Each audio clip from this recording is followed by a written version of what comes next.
श्री राम सप्तम सर्ग रावण के भवन एवं पुष्पक विमान का वर्णन। बलवान वीर हनुमान जी ने नीलम से जड़ी हुई सोने की खिड़कियों से सुशोभित तथा पक्षी समूहों से युक्त भवनों का समुदाय देखा, जो वर्षा काल में बिजली से युक्त महती मेघमाला के समान मनोहर जान पड़ता था।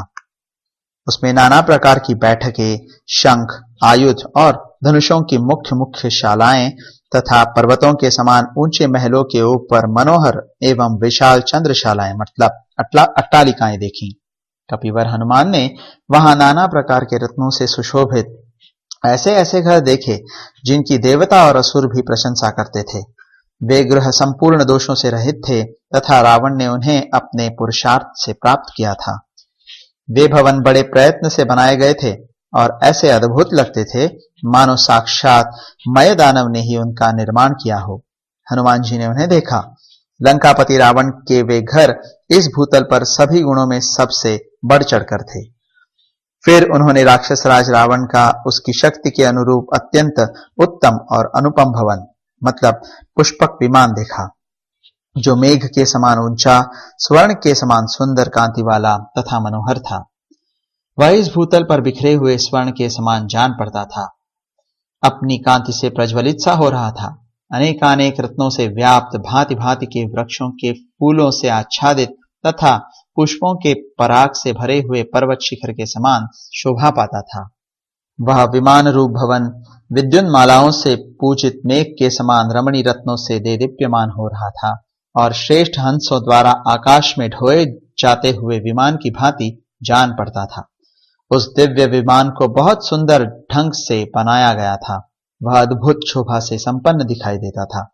जैसे अनेक धातुओं के कारण पर्वत शिखर, ग्रहों और चंद्रमा के कारण आकाश तथा अनेक वर्णों से युक्त होने के कारण मनोहर मेघ विचित्र शोभा धारण करते हैं, उसी तरह नाना प्रकार के रत्नों से निर्मित होने के कारण वह विमान भी विचित्र शोभा से संपन्न दिखाई देता था।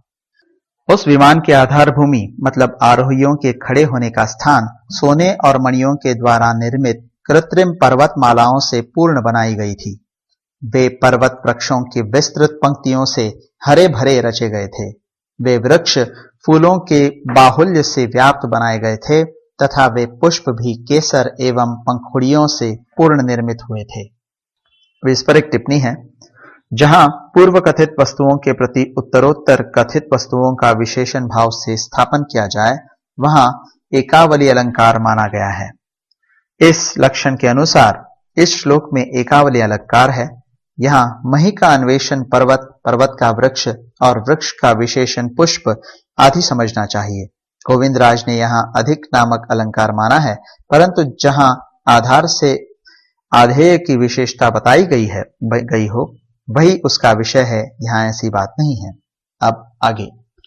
उस विमान में श्वेत भवन बने हुए थे। सुंदर फूलों से सुशोभित पोखरे बनाए गए थे। केसर युक्त कमल, विचित्र वन और अद्भुत सरोवरों का भी निर्माण किया गया था।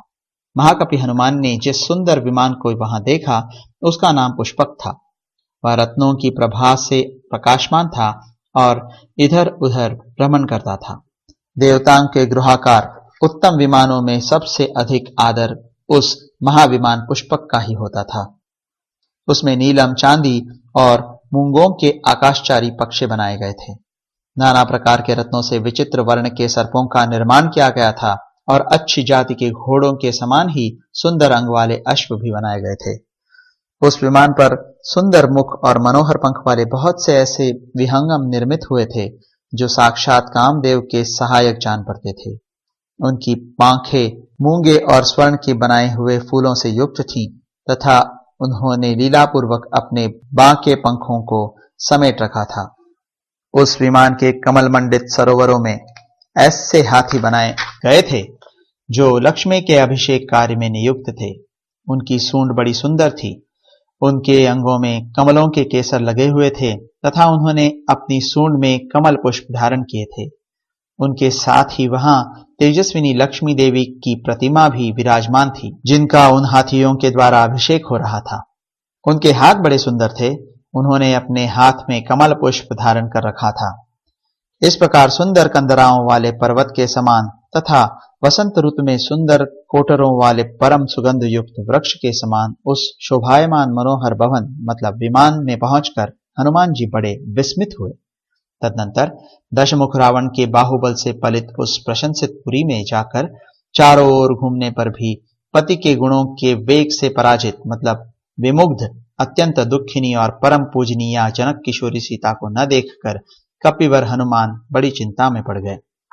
महात्मा हनुमान जी अनेक प्रकार से परमार्थ चिंतन में तत्पर रहने वाले कृतात्मा मतलब पवित्र अंतःकरण वाले सन्मार्गगामी तथा उत्तम दृष्टि रखने वाले थे।